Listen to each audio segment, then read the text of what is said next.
Por que alguns países europeus resolveram se lançar aos mares a partir do século XV, naquele processo que ficou conhecido como as Grandes Navegações?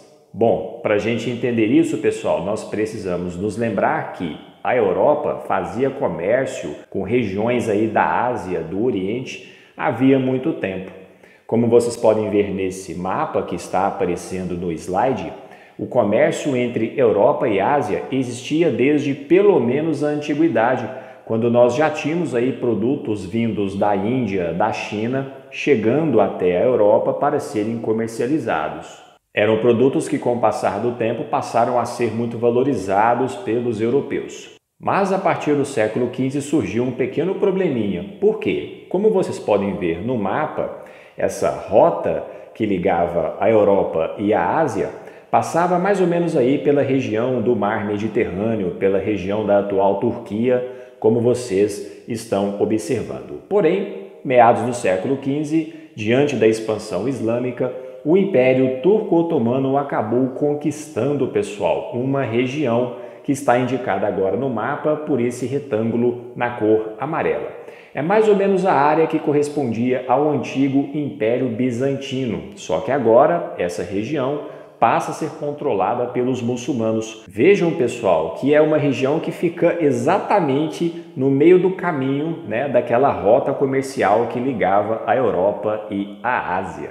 E o Império Turco-Otomano acabou se aproveitando disso para cobrar taxas, para cobrar impostos em cima de todo e qualquer comércio que acontecesse na região. Ou seja, se você quisesse trazer um produto lá da Índia, lá da China, para esse produto passar por essa região, você tinha que pagar uma série de impostos e uma série de taxas. A consequência disso foi que aqueles produtos orientais que os europeus gostavam, que eles já valorizavam, ficaram cada vez mais caros após aí a conquista, do antigo Império Bizantino pelo Império Turco-Otomano. Diante desse cenário, os europeus vão começar a pensar no seguinte: bom, precisamos encontrar uma outra forma de ter acesso aos produtos do Oriente sem passar por essa região controlada pelo Império Turco-Otomano. É diante dessa necessidade que os europeus vão buscar explorar os oceanos por meio aí das navegações para tentar encontrar outros caminhos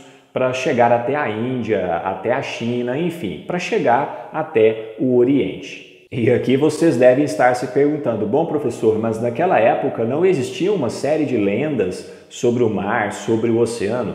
Sim, pessoal, como vocês estão vendo nessa imagem que está aparecendo aí no slide, existia uma série de lendas no período a respeito de como era o mar, de como era o oceano.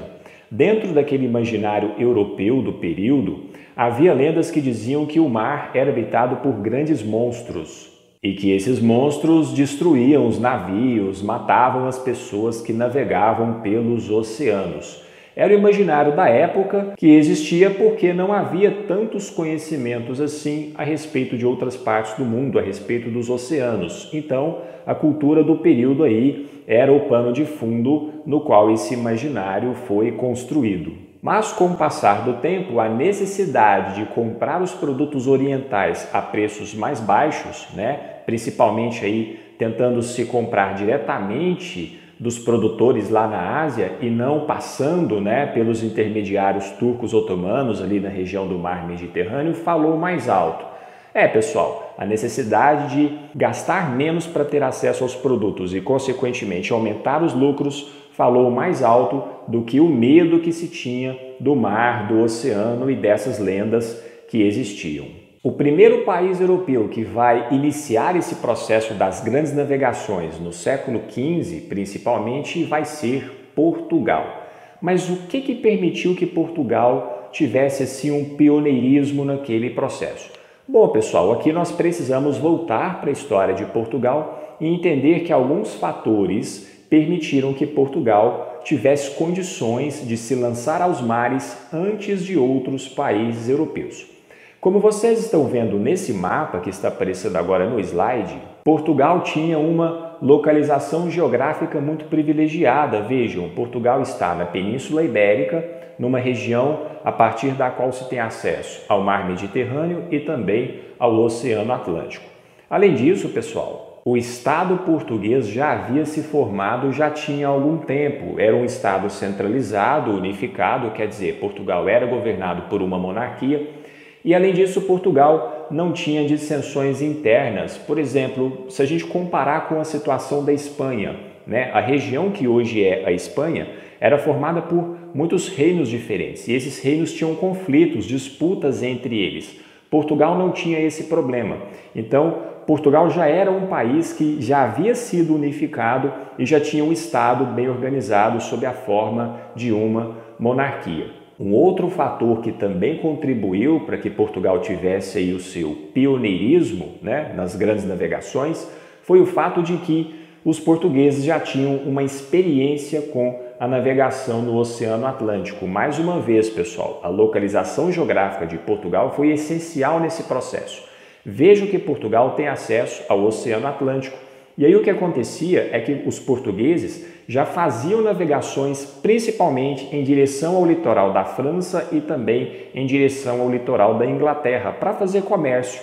Então os comerciantes, os navegadores portugueses foram acumulando experiência com a navegação ao longo do tempo, foram adquirindo uma série de conhecimentos sobre a navegação ao longo do tempo, quer dizer, como se locomover no oceano, como se aproveitar de certas condições climáticas para navegar, essas coisas. Então essa experiência foi fundamental para que os portugueses pudessem se lançar aos mares antes dos outros europeus. Para além desses fatores que eu mencionei, nós também não podemos nos esquecer de uma série de medidas que vão ser adotadas em Portugal ao longo do tempo e que vão facilitar aí as navegações. Por exemplo, em 1358, o governo português decretou que o corte de árvores para a construção de navios estava autorizado. Claro, para navegar você precisa de navios e na época os navios geralmente eram feitos de madeira. Outra medida importante foi a criação da Companhia das Naus em 1380. Essa companhia, pessoal, garantia um seguro marítimo para os comerciantes. Afinal, para você pegar um barco, mandar para o oceano e fazer esse barco navegar para outras regiões até então desconhecidas, é claro que isso envolve uma série de riscos, né? O barco pode passar, por exemplo, por uma tempestade, o barco pode ser destruído por algum motivo, quer dizer, a expedição pode fracassar por alguma razão.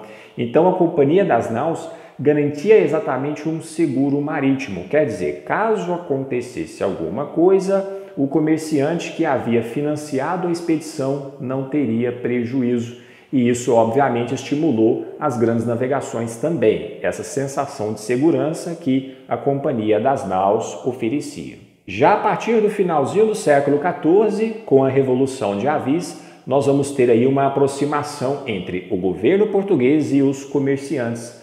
Afinal, com a Revolução de Avis, Dom João I subiu ao poder e ele subiu ao poder apoiado pela burguesia portuguesa, pelos comerciantes portugueses.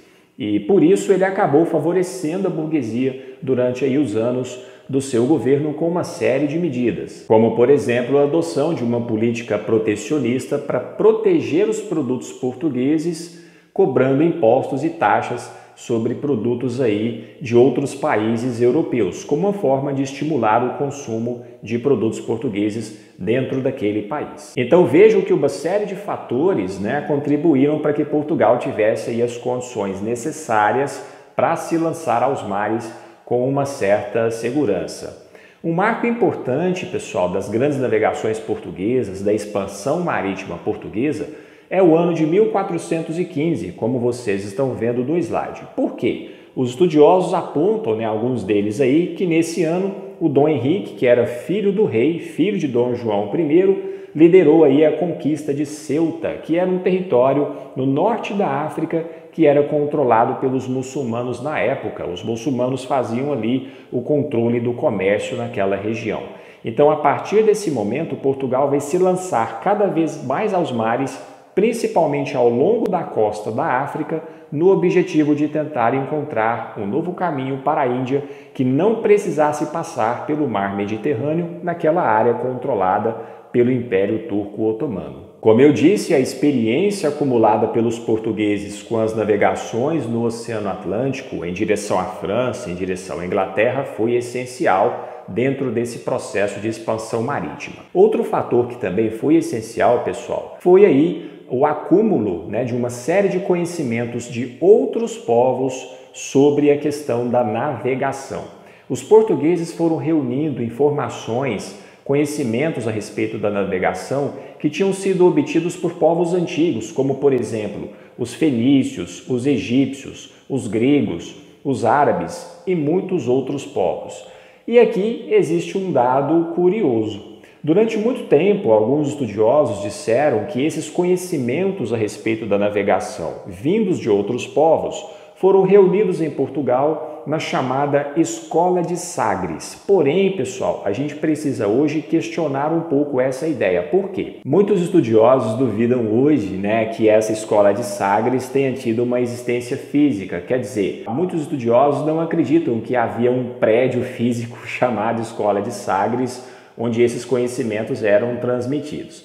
Mas, de qualquer forma, pessoal, o que acontece é que os portugueses, ao longo do tempo, vão aí desenvolvendo uma série de instrumentos importantes de navegação baseando-se em informações vindas de povos mais antigos. E com isso eles vão elaborar cartas marítimas, bússola, quadrante, astrolábio, a própria caravela, quer dizer, todos aqueles instrumentos ali que vão ser necessários para as grandes navegações. No caso das caravelas, pessoal, é interessante porque esse tipo de barco é, na verdade, um barco muito versátil, Porque, afinal, além de navegar no oceano, é também um barco aí que consegue navegar em águas mais rasas. Portanto, é um barco muito versátil com o qual você consegue chegar em regiões muito diferentes. Nessa imagem, nós temos aí justamente a representação de duas caravelas em azulejos portugueses. Em Portugal é muito comum, pessoal, que você tenha aí azulejos com essas pinturas, com desenhos, com figuras variadas. É uma arte tipicamente portuguesa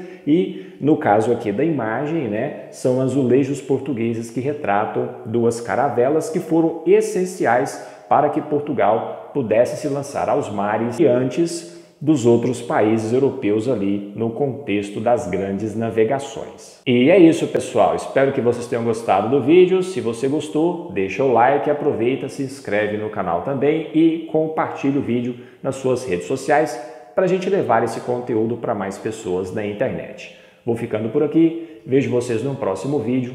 Abraço.